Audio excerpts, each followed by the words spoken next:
People always ask me what first contact looked like. They want the moment, the flash, the silence, the one frame you'd freeze if you could. I understand the impulse. I had the same one once. But first contact with the C-Thrani compact didn't look like anything. Not at first. It looked like a Tuesday. 4 months into a patrol rotation through the Vareth corridor, the ISV Quiet Margin was running on fumes and routine. Kestrel-class destroyer, 206 souls aboard, wedge-shaped and lean and built for exactly the kind of deep space endurance work that nobody writes songs about. We'd logged 11 sensor sweeps of empty grid squares that week. The corridor was a nothing lane, too far from the colony shipping routes to attract commerce, too close to unmapped territory to ignore entirely. Fleet Command kept a destroyer in it on principle, the way you keep a porch light on even when you don't expect visitors. I was Sergeant Etta Rost, 3rd Marine Detachment, and my job for the past 4 months had been standing post, running drills, and trying not to let my fire team go soft. Corporal Jace Wynn handled the boredom better than most.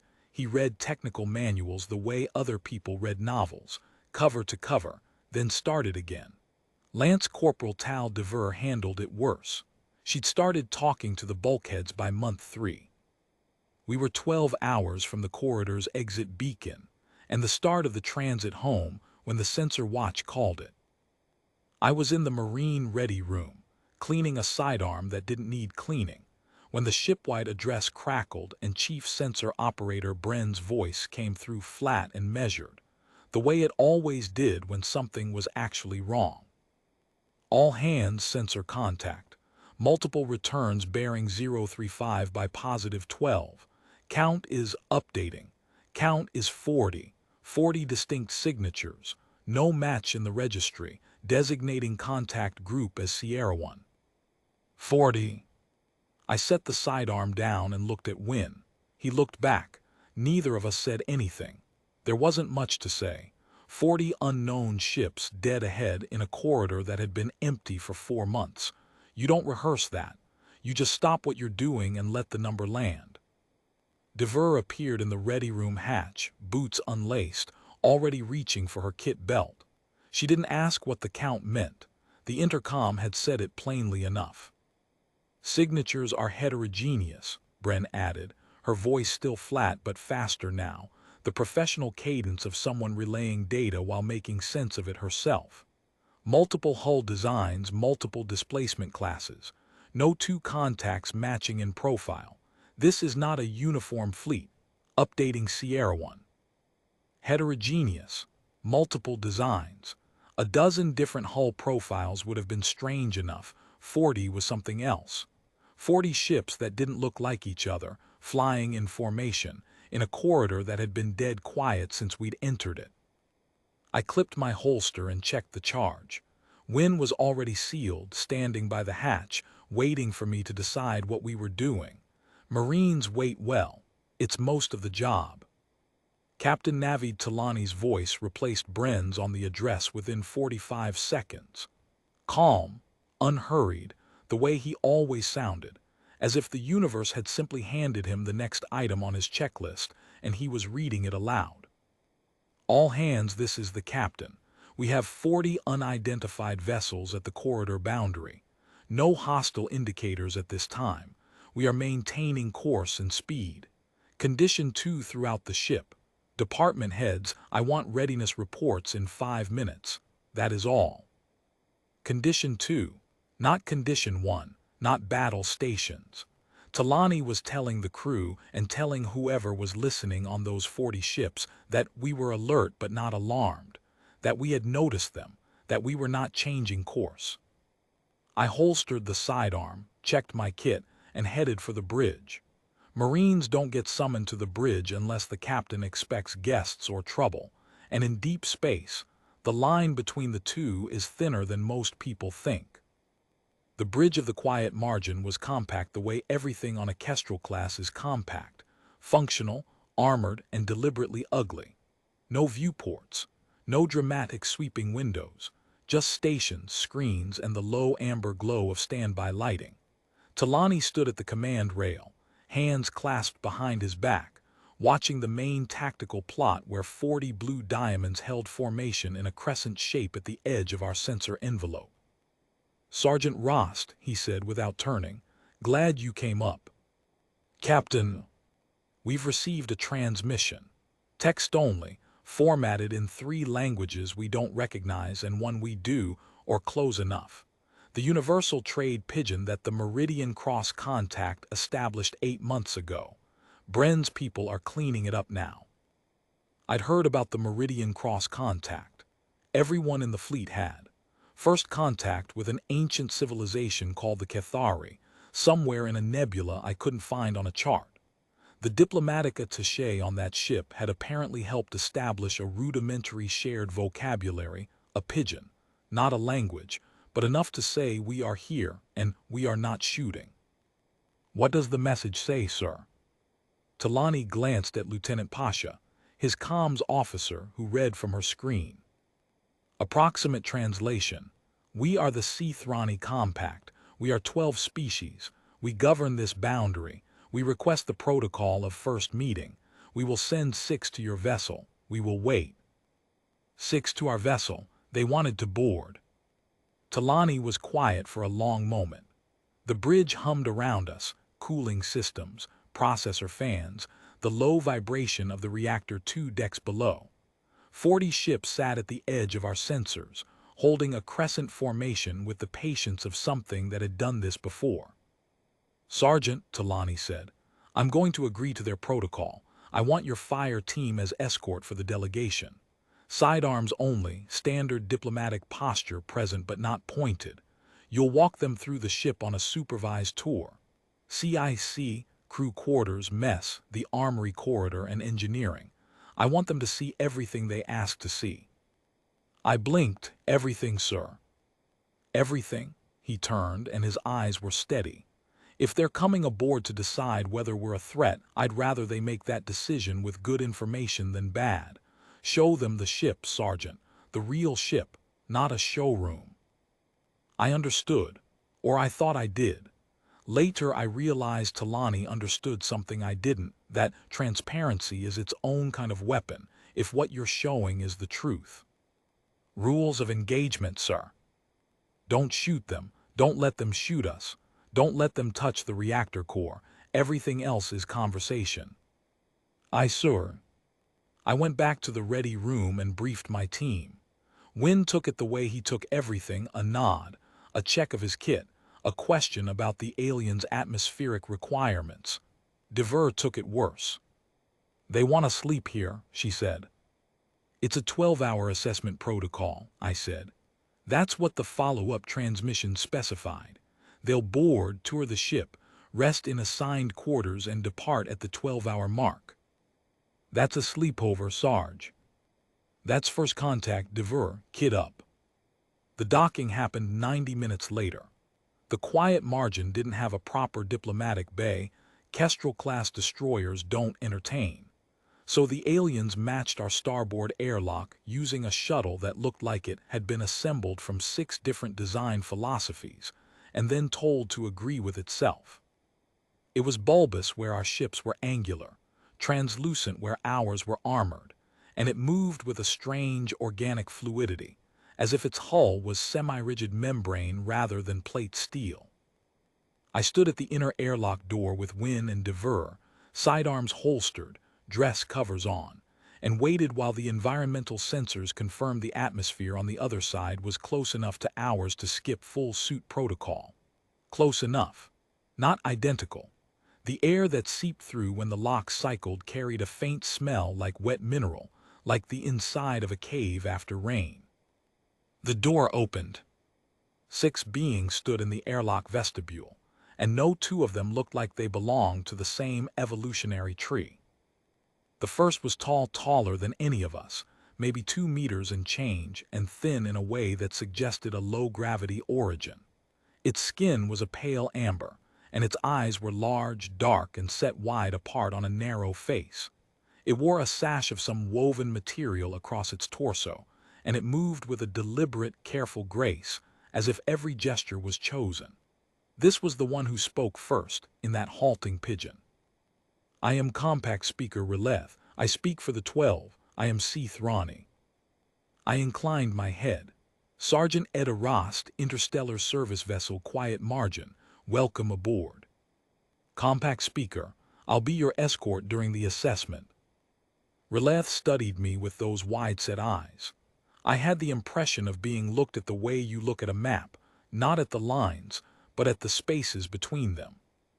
Behind Releth, the other 5 arranged themselves in what I would later learn was a hierarchy of seniority within the compact, not by species rank, but by the order in which their species had joined the Federation.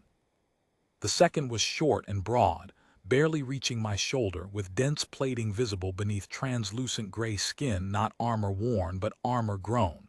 A Korev, I would learn. Its hands were wide, 4-fingered, and it kept them open and visible, which I appreciated. An engineer's species, Releth would explain later. They built things. They read structure the way musicians read notation. The third was difficult to look at directly, not ugly but confusing. A Velish. Its body was slim and dark, almost black, and what I initially mistook for hair along its skull ridge were sensor filaments, dozens of them, each one tipped with a pale node that moved independently. It was, in effect, a walking antenna array. Every sound, every vibration, every thermal gradient in the corridor was being cataloged. The fourth was the one that drew my attention longest. A Dren, thick-limbed, quiet, with a heaviness to its posture that I recognized. It stood the way Marines stand, weight forward, balanced, ready. Its eyes were small and deep-set, and they tracked my sidearm, then winds, then divers, and then moved to the corridor behind us. Not hostile, professional. It was assessing us the way I was assessing it. The fifth was a Keith, small, fragile in appearance, with 6 thin limbs folded close to a compact torso. It carried 3 instruments on a harness, and its primary eyes, 2 large, forward-facing, moved constantly, cataloging every surface, every weld seam, every junction box and cable run visible in the airlock corridor. A technical analyst. It had started working the moment the door opened. The sixth was younger than the others. I could tell by the way it deferred in posture, tucking itself slightly behind the Keith. A Marshtai, the newest species in the compact. Amphibian-derived, with smooth blue-gray skin and large, moist eyes. An observer. A recorder. It carried nothing, but it was watching everything. 6 species. 6 sets of senses. 6 different ways of reading a room. And 1 destroyer. If you'll follow me, I said. The captain has authorized a full tour. We'll start with the Combat Information Center. I led them forward through the main corridor, and the assessment began. The corridors of a Kestrel-class destroyer are not built for comfort. They're built for speed. The speed of damage control teams running to a breach. The speed of Marines moving to repel boarders. The speed of crew rotating through watch stations without bottlenecking. The passages are wide enough for 2 people abreast in full combat kit. The overheads are low enough that you learn to duck at junctions. And every surface is painted in the same flat gray that the fleet has used since before I was born. The lighting is recessed amber at crews, white at general quarters, red at battle stations. The deck plates ring underfoot with every step. The Korev noticed the deck plates first. It knelt, a slow, deliberate lowering of its broad frame, and placed one wide hand flat against the steel. It held the position for several seconds, eyes closed. Then it looked up at me and said something to Releth in a language I didn't understand. Vexolari says your deck plates are welded, not bonded, Releth translated. And the welds are not decorative, they are structural, every 6 panels. That's correct, I said. Vexolari asks why a vessel this size requires structural welding at 6-panel intervals. I glanced at Wynne. He gave me the faintest shrug. Talani had said everything. The hull is rated for sustained combat, maneuvering at forces that would separate bonded panels, I said. Welding is stronger, heavier but stronger. The Korev Vexolari processed this. Then it placed its hand on the bulkhead and closed its eyes again. I watched its fingers trace the surface. I knew what it was feeling because I felt it too, every day. The faint, constant vibration of the reactor, the pulse of the ship alive around us. It said something else to Releth. This time Releth didn't translate right away. It looked at me with those wide-set amber eyes, and I thought I saw something shift behind them, not alarm, not yet, but a recalibration. A quiet adjustment of expectation. Vexolari says the hull resonance suggests your reactor output is significantly above what a vessel of this tonnage would require for propulsion and habitation. We're a warship, I said simply. We need the overhead. Releth translated. The Dren, it hadn't spoken yet, hadn't needed to, tilted its heavy head and looked at me with those small, deep eyes. I understood the look. It was the look of one professional recognizing another across a line that hadn't been drawn yet. The Combat Information Center was 2 decks up and forward, behind a pressure door that required my palm print and a code. The door was thick, visible thick, designed to be seen as well as functional. I let the delegation take that in. It wasn't a display. It was simply what the door was. Inside, the CIC was half-staffed, condition 2 manning, which meant every station occupied but the watch rotations proceeding normally. Lieutenant Commander Vasek, the tactical officer, was at the main plot. 2 sensor operators sat at their consoles. The weapons board was live, not armed, but powered, the way it always was. 3 fire control stations glowed amber, tracking solutions running passively against every contact in the sensor envelope, including the 40 ships outside. The Velish noticed the tracking solutions first. Its filaments oriented toward the weapons board like compass needles finding north. It went still completely, unnervingly still, and I watched every filament tip fix on the same display. Your weapons are tracking us, Releth said, not a question. Passive tracking, I said. Standard operating procedure when unidentified contacts are in sensor range. It's not hostile intent, it's readiness. You make the distinction. We do.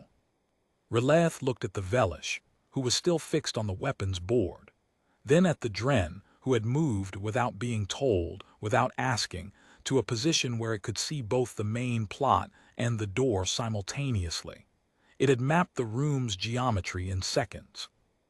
Captain Talani entered the CIC then, as if on cue, though I suspected he'd been watching the tour's progress on the internal feeds. He nodded to the delegation and addressed Releth directly.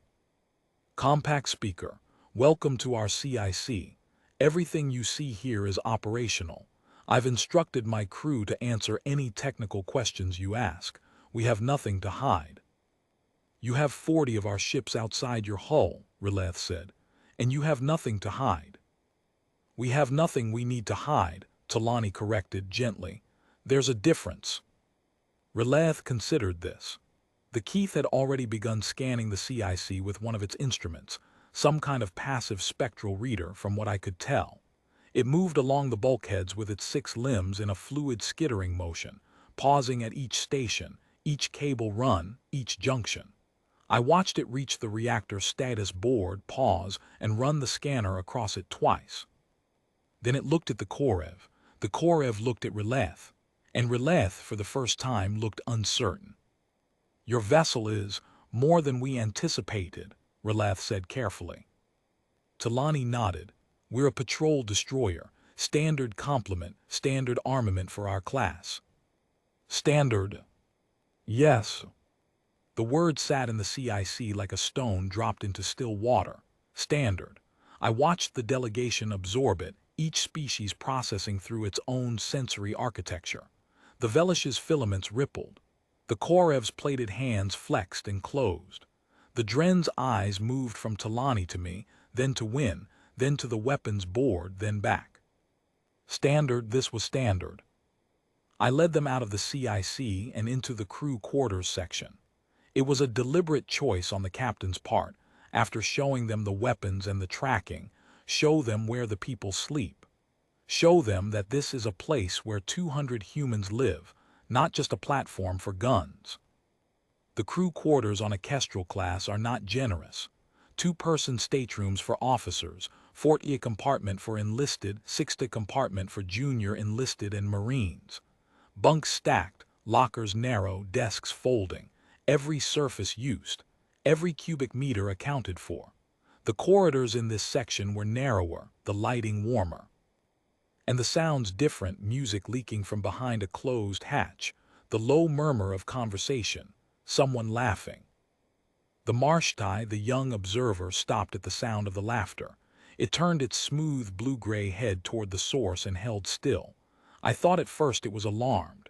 Then I realized it was listening, not to the words, it couldn't understand them, but to the sound itself. The cadence, the rhythm, the unself-conscious ease of it. Someone aboard this warship, with 40 unknown ships outside, was laughing. Releth noticed the Marshtai's pause and looked at me. Your crew is not distressed. No. They are aware of our presence, our fleet.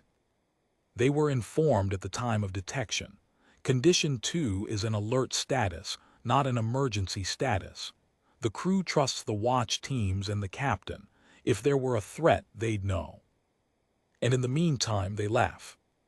In the meantime, they live. We moved through the crew section, and I watched the delegation see the small things. A pair of boots set neatly outside a stateroom door, the leather cracked and polished in equal measure. A corkboard on a corridor wall with printed photographs, shore leave family, a dog someone clearly missed. A pull-up bar welded to an overhead I-beam at a junction, the bar's surface worn smooth and shiny by 10,000 hands. The mess hall was next. Off-watch crew sat eating standard-issue meals with the practiced indifference of people who had been eating the same food for 4 months and had stopped noticing. A table of 4 near the serving line glanced up when we entered. 6 aliens and a Marine escort tend to get attention, and then went back to their meals. One of them nodded to me. Petty officer case from reactor maintenance. He looked at the delegation, looked at his tray, and shrugged. The delegation noticed the shrug, or at least Releth did. Your crew member is not alarmed by our presence, Releth observed. He was briefed, they all were. And his response to 6 alien species in his dining facility is indifference. Not indifference, confidence. He trusts that if there were a threat, the captain would have told him. Since the captain told him this was a diplomatic protocol, he's eating his dinner. Releth looked at the mess hall, the long tables bolted to the deck, the recycled air ventilation pushing warm galley smells through the compartment, the cook behind the serving counter who was already portioning a second round for the incoming watch rotation. 2 crew members at a corner table were playing cards with a worn deck, betting with protein bar wrappers. Another sat alone, reading something on a handheld, one boot propped on the bench across from her. It is very ordinary, Releth said. It is, I agreed. Your ship carries enough firepower to threaten our entire boundary fleet, and your crew sits in this room and plays games with paper rectangles. Cards, I said, and yes. The Dren watched the card players for a long time. I saw its eyes track the way they handled the deck, the dexterity, the speed, the muscle memory. Then it looked at their hands. The same hands that had qualified on sidearms last quarter. The same hands that would seal a pressure suit or load a weapons rack or drag a wounded shipmate to the medical bay if the alarm sounded. They were playing cards with hands trained to kill, and neither activity seemed to require any particular adjustment from one to the other. The Dren understood that. I could see it in the way its posture shifted, not relaxing exactly but settling, accepting. This is who they are. These are the same people at the card table and at the battle station. There is no second version. The Korev paused at the pull-up bar. It reached up and touched it, not the bar, but the welds that held it to the I-beam. Then it touched the I-beam itself. Then the overhead plating above it. Vexolari observes, Releth said slowly, that the I-beam this bar is welded to is a primary structural member of your hull frame, and that the overhead plating above it is the underside of your armored dorsal deck. That's right. The structural member that would bear the load of a direct kinetic impact on your dorsal surface runs through your crew quarters. It runs through the whole ship. That's how structural members work. Vexolari said something quiet. Releth translated. It says, they sleep against the bone of the ship. I didn't know what to say to that. It was true. We did. The bunks were bolted to the frames, and the frames were the skeleton, and the skeleton was what held the ship together when something tried to take it apart. You slept against the bone of the ship because there was nowhere else to sleep. It wasn't a design choice meant to impress anyone. It was just how the ship was built. The armory corridor was next. Talani had said to show them everything, and the armory corridor was the most honest room on the ship. It wasn't a room, really. It was a passage, 40 meters long, running along the ship's port side between the crew section and engineering. Both walls were racked. Small arms on the left, sidearms, carbines, breaching shotguns, each in its cradle, each locked, each maintained on a weekly rotation. Heavy weapons on the right, squad support platforms, anti-armor charges, breaching kits, and 4 crated ship defense systems that I'd never seen unboxed in 4 months of patrol. The corridor was clean, orderly, and very full. The Dren walked the entire length of it without speaking. It didn't touch anything. It didn't ask permission. It simply walked slowly from one end to the other and looked at the racks, at the cradles, at the maintenance logs posted on each section, dated and signed by the Marine responsible, at the ammunition counts stenciled in white on the bulkhead above each rack. When it reached the far end, it turned and walked back. Then it spoke, the first words I'd heard from it, in a voice that was lower and rougher than Releth's, with a cadence that sounded like gravel settling. Releth translated. Tavrik Den asks, how many of your crew are trained to use these weapons? All of them, I said. All. Every crew member qualifies annually on sidearms and basic ship defense. The Marine detachment, my team, handles everything else, but in a boarding action, the cook can shoot. The Dren Tavrik Den looked at me. Then it looked at Wynne, who stood at the corridor's midpoint, hands clasped behind his back, sidearm holstered, posture relaxed. Then it looked at Dever, who stood at the far end, doing the same. It said something else. Releth translated, but this time there was a note in Releth's voice that hadn't been there before, something careful, something measured. Tavrik Den says, your weapons are stored, not displayed. Your crew treats them as tools, not trophies. This tells me more than the weapons themselves. I nodded. There wasn't anything to add. The Dren understood. Marines always do, even when they come from a species that breathes a different atmosphere and walks on a different number of legs. Engineering was the last stop before the rest period. The reactor compartment on a Kestrel-class destroyer is the loudest place on the ship and the only place that feels genuinely alive, not in a metaphorical sense, but in the way that standing next to something powerful and barely contained always feels alive. The deck vibrates differently here. The air tastes different, cleaner, ionized, with a faint metallic edge that never quite goes away. The lighting is blue-white, harsher than anywhere else, because the engineering crew needs to see clearly, and because the reactor's shielding casts its own faint glow through the access panels. Chief Engineer Marin Aldi's met us at the compartment door. She was a short woman with close-cropped gray hair and hands that had been burned, healed, and burned again in a career's worth of reactor work. She had a grease smear on her collar that she hadn't noticed or hadn't cared to fix. She didn't salute the delegation. She nodded to me, looked at the 6 aliens, and said, "Don't touch the core shielding, don't step over the yellow lines, and ask me anything you want." The Keith went first. It skittered through the compartment with an intensity that bordered on reverence, its 6 limbs carrying it from station to station, its instruments humming. It scanned the reactor housing, the coolant manifolds, the power distribution boards, and the secondary and tertiary backup systems. At the primary reactor housing, it circled the entire structure twice, pausing at each access panel, each maintenance junction, each sealed inspection port. Its instruments produced a series of tonal pulses, some kind of resonance mapping. Aldi's guessed later, reading the internal geometry through the shielding. It paused at the backup system's longest. The secondary backup was a self-contained unit the size of a cargo container, bolted to the deck aft of the primary housing. The tertiary was smaller, a compact emergency unit mounted on a vibration-dampened cradle against the port bulkhead, designed to be crash-resistant and operable by a crew of 2. The Keith scanned both. Then it scanned both again. Then it stood very still and spoke to Releth in a rapid, precise stream. The other delegates listened. The Karev leaned forward, its plated hands clenching. The Velish's filaments pointed at the Keith like a dozen directional microphones focused on a single source. The Marshtai's large eyes moved from the Keith to the reactor housing and back, absorbing.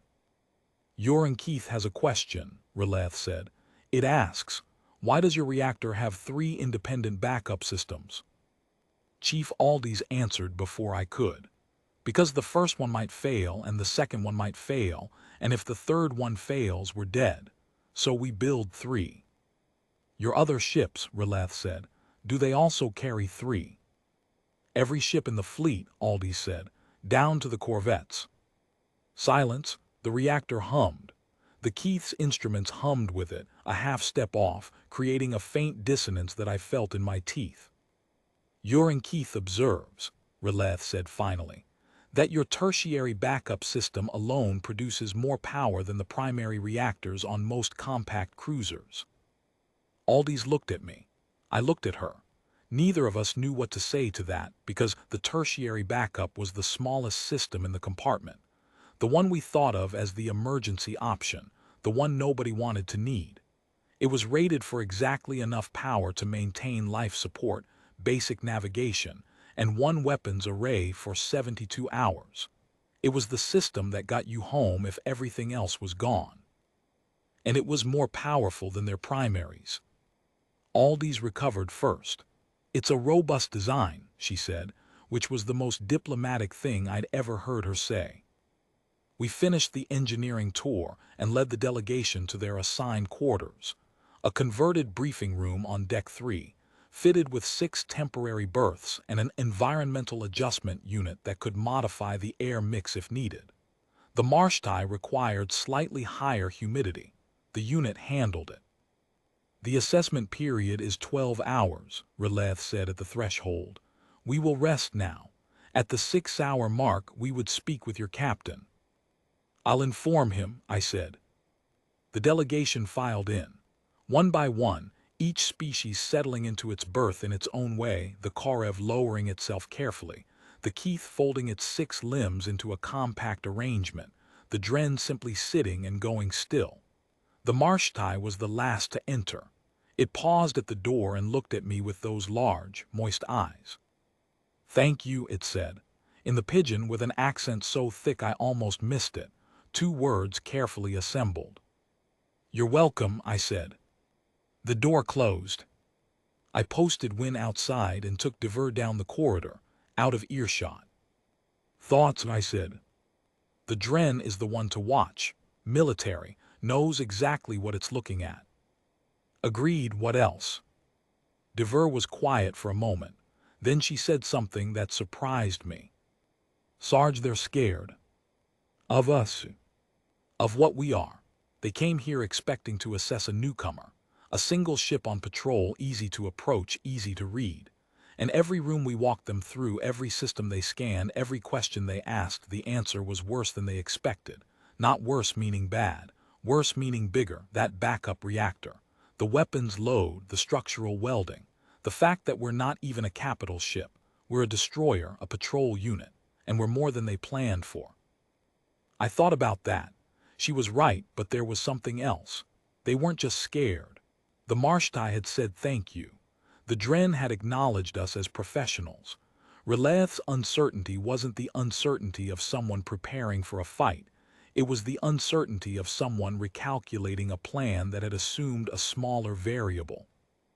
There's a difference between fear and recognition. Fear makes you run or fight. Recognition makes you reconsider. And reconsideration is the only thing that has ever led anywhere worth going. They're not getting ready to attack, I said. If they were, the Dren would have been mapping exits, not studying the card game. Dever considered that. So what are they getting ready for? I don't know. Maybe they're getting ready to decide. Decide what? What we are. That's why they're here. The whole protocol, the tour, the 12 hours, the assessment. They came to look at us up close and figure out what kind of problem we are. And I don't think the answer is what they expected. Keep the watch, I said. I'll be in the ready room. I didn't sleep. I sat in the ready room with a cup of cold coffee and thought about 40 ships holding a crescent formation outside our hull. 40 ships from 12 species, each species contributing its own hulls, its own crews, its own design philosophy. A fleet that was, by nature, a compromise, a consensus. 12 different answers to the same question. How do we survive? They'd found their answer in numbers and in each other. 12 species, none of them individually dominant, none of them singularly powerful, all of them collectively strong enough to hold their territory and protect their borders. It was, in its way, an elegant solution, maybe even an admirable one. And then they detected a single human destroyer on a routine patrol, and everything they knew about what enough meant had shifted. I didn't feel proud of that. I didn't feel threatened by it either. I felt something else, something I didn't have a word for at the time, though I've found one since. I felt the weight of being seen clearly. At the 4-hour mark, I did a walkthrough of the ship. Not the tour route, the real walk. The one Marines do at night when the lighting drops to amber and the watch rotations thin to skeleton crews. I walked the corridors that the delegation hadn't seen. The damage control lockers with their sealed suits and hull patch kits stacked in order of breach severity. The medical bay where Doc Reeves slept on the exam table because he claimed the bunk in his stateroom made his back worse. The laundry where the ventilation fans hummed, and 3 off-watch crew members played cards on an overturned crate. I passed the forward gun deck, where the main battery's power conduits ran through the overhead in armored channels thick as a man's thigh. The turret access hatches were sealed and dogged, but the status boards were live green across the board, every system charged, every mechanism ready. Not because someone had activated them for the aliens' visit, because they were always ready. The gun deck crew maintained them on a 48-hour rotation, whether the ship was in combat or crossing an empty corridor. Readiness was not an event, it was a maintenance schedule. I stopped at a junction near the ventral hull and ran my hand along the bulkhead. There was a weld scar there, old, smoothed by time and repainting, but still visible if you knew where to look. A hull breach from before my posting, patched and sealed and painted over. The ship had taken a hit, survived, been repaired, and kept going. Nobody talked about it. Nobody needed to. The scar was just part of the ship, the way scars are part of anything that has been used for its purpose. I counted 3 more like it on my walk. 3 breaches, 3 patches, 3 times the hull had been opened, and 3 times it had been closed again. The quiet margin wasn't old by fleet standards, 7 years commissioned, but it had been used, and the evidence was everywhere if you cared to read it. A dent in a corridor panel where something heavy had shifted during hard maneuvering. A section of deck plating that was slightly newer than its neighbors, the gray a shade lighter, not yet dulled by boots and time. A fire suppression nozzle in a ceiling recess that had been replaced with a newer model. The mounting bracket showing the heat discoloration of the fire that had required its predecessor. The ship wore its history the way a working animal wears its years, not proudly, not shamefully, just factually. This happened. We repaired it. We continued. I wondered if the Karev had noticed all of this. Probably. It seemed to notice every weld on the ship. At the 5-hour mark, I returned to the delegation's corridor and relieved Wynne. He reported no activity. The aliens were resting, or at least quiet. The environmental unit hummed softly, adjusting the humidity for the marsh tie. I stood post and listened to the ship. A destroyer at night is never silent. The reactor hums. The ventilation breathes. The hull creaks not in distress, but in the way that any large structure settles and shifts against the forces acting on it. Thermal expansion from the reactor side, thermal contraction from the hull side facing space. The deck plates tick as temperature differentials move through the frame. Someone, somewhere, drops something metallic, and the sound travels through the structure like a heartbeat. The delegation was hearing all of this. I knew it because the Velish was hearing all of this. Its filaments, even at rest, were still sensing. It couldn't turn them off any more than I could turn off my ears. It was lying in a berth in a converted briefing room aboard a human warship, and every sound the ship made was data. The reactor's frequency, the ventilation's rhythm, the footsteps of the watch rotation passing outside the door. The faint, distant clang of a maintenance team working on something 3 decks away. And beneath all of it, the thing that no instrument could quite quantify, the feel of the ship, the way it held itself in space, not drifting, not straining, just resting with the deliberate stillness of something that could move very fast if it chose to, and was choosing not to. There's a difference between a ship at rest and a ship waiting. The quiet margin was waiting. It was always waiting. That was the thing about a warship. It spent most of its life in the space between events, and in that space it was not idle. It was coiled. The delegation was sleeping inside that coil. For 12 hours, they were guests inside a mechanism that existed at its core to deliver violence, and which had welcomed them in, turned the lights down, adjusted the humidity, and told them to rest. I thought that might be the most honest thing we could have shown them. Not the weapons, not the reactor, the hospitality, the fact that we could do both. They were sleeping inside the ship, and the ship was telling them everything. At the 6-hour mark, the delegation's door opened. Releth emerged first, followed by the others. They had not changed, aliens don't, or at least these didn't seem to, but something had changed in the way they held themselves. The Korev's plated hands were clasped in front of its chest, a posture I hadn't seen before. The Velish's filaments were oriented toward the corridor in every direction simultaneously, as if trying to take in the entire ship at once. The Dren stood at Releth's shoulder, not behind it, beside it, equal. "Sergeant Rost," Releth said, "we would see your captain now." I took them to the captain's day cabin, a small office adjacent to the bridge, barely large enough for a desk, 2 chairs, and a wall display. Talani was waiting. He stood when they entered, which was a gesture I don't think the aliens understood in our cultural terms, but which seemed to translate anyway. Respect. Acknowledgement. You are here and I am present. Releth spoke without preamble. "Captain Talani, the Seathrani Compact has maintained this boundary for 312 of your standard years. In that time, we have conducted first contact protocols with 11 other species. Some became trade partners. Some became rivals. 2 became threats that required the collective response of the Compact to contain." Talani nodded. In each case, the assessment protocol followed the same structure. A delegation boards. We observe. We measure. We determine the nature of the newcomer, its capability, its temperament, its intentions. And then we report to the Compact Council, and the Council decides. Alliance, neutrality, or containment. "I understand," Talani said. "Some newcomers arrive with a single vessel, as you have. Some arrive with fleets. The size of the arriving force has never been a reliable indicator of capability. A single ship from a technologically advanced species can outperform an armada from a lesser one. We learned this early.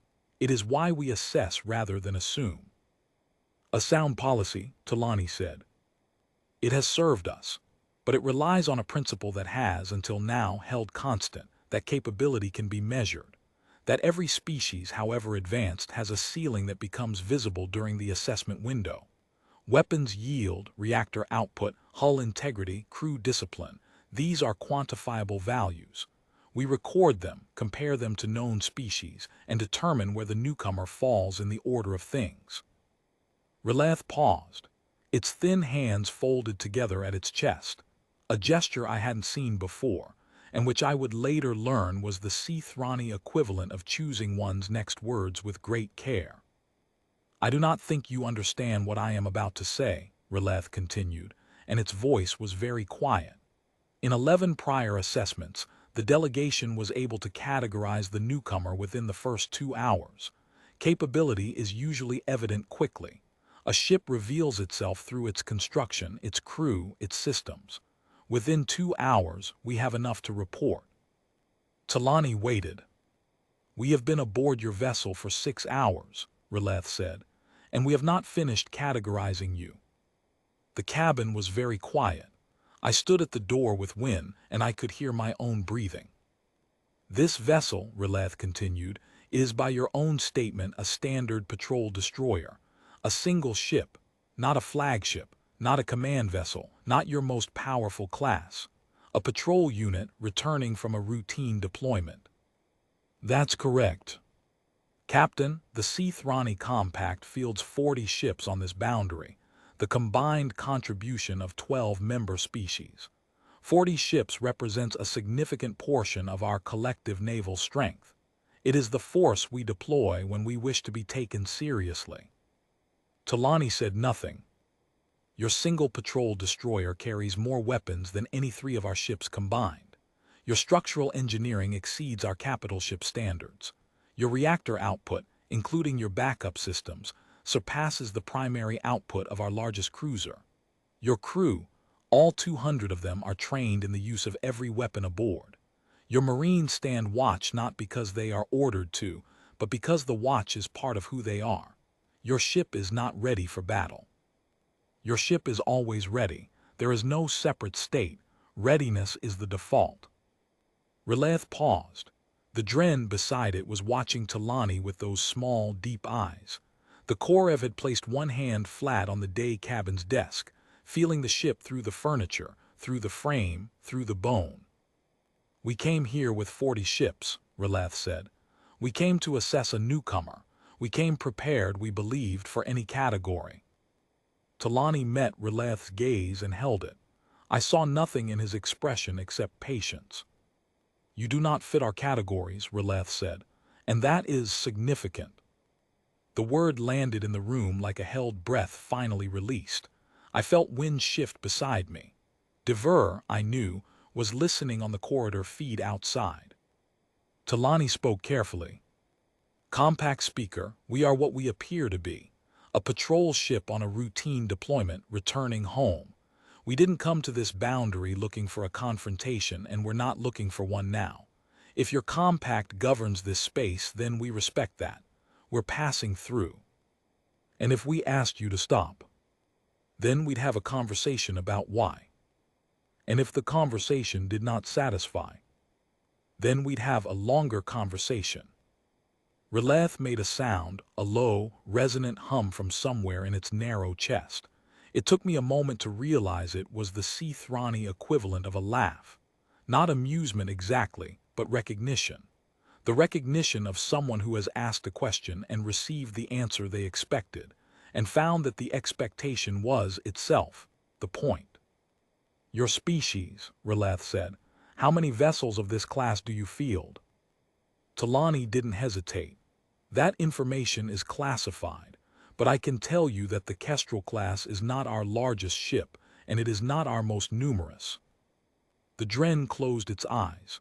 The Korev's hand pressed harder against the desk.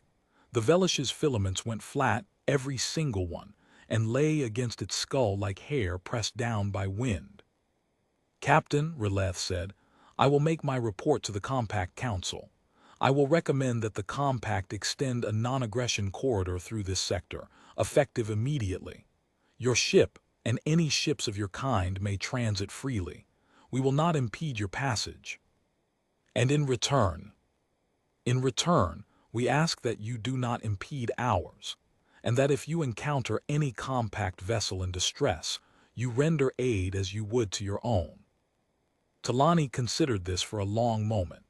Then he extended his hand, palm open, forward, the human gesture of accord that the Kethari pigeon didn't have a word for, but that translated anyway, across species, across biology, across the vast and terrifying gap between two civilizations meeting for the first time. Agreed, Talani said. Releth looked at the hand. It looked at the Dren, who nodded a small, deliberate motion. Then it extended its own hand, long and thin-fingered, and took Talani's. The shake was awkward. Neither species had evolved for the other's grip, but it held. The delegation returned to their quarters for the remaining 6 hours. I walked them back and posted the watch and then stood in the corridor for a while, not thinking about anything in particular, just standing in the ship and feeling it breathe around me. At the 9-hour mark, something happened that I still think about. I was standing post when the door to the delegation quarters opened and the Marshtai emerged alone. It looked up and down the corridor, saw me, and approached. Its movements were careful, almost hesitant, and up close I could see the fine texture of its amphibian skin, smooth but not featureless, covered in a pattern of tiny ridges that might have been sensory, or might have been decorative, or might have been something I had no frame of reference for. "Sergeant," it said in the pidgin, "I may speak." "Of course." "I am Yavin Tai. I am youngest in the delegation. My species joined the compact 14 years ago. I am the first Marshtai to serve on an assessment." "Welcome, Yavin Tai." "I have a question. It is not an assessment question. It is mine." I nodded. "Your ship, the people in it, the one who laughed, the ones playing the game with the papers." Cards, I realized. It had heard the card game through the bulkheads. "The one who sleeps on the examination table." "Doc Reeves," I almost smiled. "They live here," Yavin Tai said. "This is their home." "For the duration of the patrol, yes." "And the weapons, the armor, the readiness, this is also their home." "Yes." Yavin Tai was quiet for a moment. Its large eyes glistened in the amber corridor light. "On my world," it said, "we have a concept. I do not know the word in your language. It is the place where you are safe and the place where you are strong, and these are the same place. We thought this was unique to us. We thought it was because we were small and needed our homes to protect us." "I think I understand." "I did not expect to find it here, not on a warship, not among a species we had never met." It paused. "Compact speaker Releth is correct. You do not fit our categories, but Yavin Tai thinks perhaps categories are not the correct tool." "What is the correct tool?" "Patience," it said, "and proximity." It turned and went back through the door. I stood in the corridor and let those words settle into the deck plates and the hull frames and the bone of the ship. Patience and proximity. At the 12-hour mark, the delegation assembled at the starboard airlock. Releth stood at the front, the others behind it in their order of seniority. The shuttle had redocked, and the environmental seals were cycling. I stood opposite them with Win and Dever, sidearms holstered, dress covers on. The same posture we'd held at the start 12 hours ago, the same corridor, the same ship. But not the same people. Not quite. Something had shifted in the 12 hours between, not dramatically, not in the way that battles shift things, but in the way that proximity shifts things. They had slept inside our ship. They had heard it breathe. They had felt its reactor through the deck and its frame through the bulkheads. They had seen the pull-up bar welded to the structural member and the photographs on the corkboard and the boots outside the stateroom door. They had walked the armory corridor and watched the crew eat, and heard someone laugh with 40 unknown ships outside. They had seen the ship, not the idea of it, the ship. Releth addressed me directly, which was a departure from protocol. The compact speaker typically addressed the ranking officer, and Talani was on the bridge. "Sergeant Rost, you walked with us, you answered our questions, you showed us your ship without reservation." "The captain's orders," compact speaker. "And yet you carried them out without hesitation. A guard who shows the interior of a fortress to strangers is either very foolish or very certain. I do not believe you are foolish."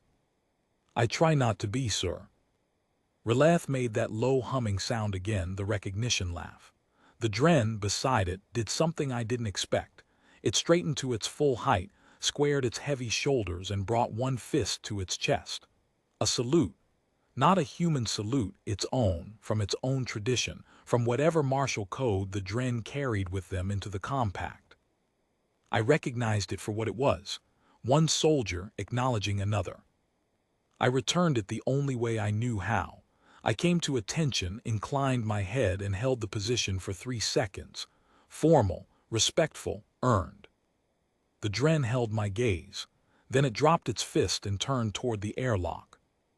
The delegation filed through. One by one. The Korev, who ran its hand along the airlock frame as it passed one last reading, one last measurement. The Velish, its filaments rippling with the change in atmosphere as the shuttle's air mixed with ours. The Keith, instruments already humming, already recording the shuttle's interior for the contrast. The Marshtai Yaventai, who paused at the threshold and looked back at me. Patience and proximity, it said. Patience and proximity, I said. It stepped through, the airlock sealed. I stood there with Wynne and Devere and listened to the shuttle detach, a shudder through the hull, a change in the ship's balance as the mass separated. Then the engines felt more than heard. Then nothing. On the bridge, I was told later, the 40 ships held their crescent formation for another 11 minutes. Then one by one they broke formation and turned. Not a retreat, a departure. Orderly, deliberate, each ship moving to its own vector, the crescent dissolving like a hand unclenching. The last ship to turn was the largest, the compact's flagship, presumably, or whatever they called their command vessel. It held position until every other ship was underway, and then it turned too. Bren, on sensor watch, reported the final contact fatting from the scope at 16 minutes after the delegation's departure. Sierra 1, all contacts off scope, she said. Corridor is clear. Talani's voice from the command rail. Very well. Helm, resume course for the exit beacon. Secure from condition 2. Standard watch rotation. And that was it. The quiet margin continued through the Varath corridor, reached the exit beacon 12 hours later, and began the transit home. The patrol log recorded the contact as a successful first contact event, the second in the fleet's history, after the Meridian Cross, and the preliminary non-aggression agreement was forwarded to Fleet Command for review by people who had more authority and more context than a destroyer captain and a Marine sergeant. I wrote my after-action report in the ready room that evening. 3 pages, double-spaced plain language. I described the delegation, the tour, the overnight stay, the morning meeting. I described Releth's assessment, the part about not fitting categories. I described the Dren's salute and the Marshtai's parting words. I described what I had seen, which was 6 aliens from 6 species spending 12 hours inside a human warship, and coming out the other side changed in ways I could only partly articulate. The report went to the captain, who read it, initialed it, and filed it. He added one note in the margin in his careful handwriting. Rost's assessment aligns with my own. This was not a test we passed. It was a question we answered honestly. Talani never talked about it after that. Not to me, not publicly, not in the way that some officers talk about the thing that defined their career. It was a Tuesday, and he treated it like one, and I think that was the most honest thing he could have done. But I think about it. I think about Vexolari kneeling on the deck plates and reading the ship through its hands. I think about the Velish's filaments going flat when Talani said, not our largest, not our most numerous. I think about the Dren's salute, one professional to another, across a gap that should have been uncrossable. I think about Yaventai, standing in the amber corridor at the 9-hour mark, telling me about a concept from its world, the place where you are safe and the place where you are strong being the same place, and finding it aboard a human warship, where it didn't expect to find anything at all. They came to assess us. 40 ships, 12 species, 300 years of collective experience with first contacts. They had a system. They had categories. They had a protocol that had worked 11 times before, and they expected it to work a 12th. And then they boarded a single patrol destroyer, and spent 12 hours inside it. And the categories stopped working. Not because we were hostile, not because we threatened them, not because we fired a shot or brandished a weapon or gave a speech about human superiority. We didn't do any of those things. We showed them the ship, the real ship. The welded deck plates and the pull-up bar and the 3 backup reactors and the armory corridor and the crew playing cards at 2 in the morning with 40 unknown ships outside. We showed them what standard looks like. And they stood down, not out of fear or not only fear, out of recognition. The recognition that what they had built across 12 species and 3 centuries we had built into a single hull, not to dominate, not to threaten, to endure, to patrol, to be ready always, because readiness is not a state we enter, it's the state we live in. People ask me what first contact looked like. It looked like a Marine standing post outside a door while 6 aliens slept inside a ship that was telling them everything they needed to know. It looked like a captain offering an open hand across a desk. It looked like a young alien, the newest member of a coalition it barely belonged to, finding a word for something it recognized in a species it had never met.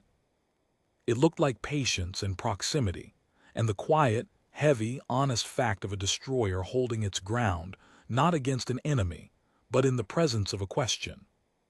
The question was, what are you? The ship answered, not with weapons, not with words. With 12 hours. That was enough.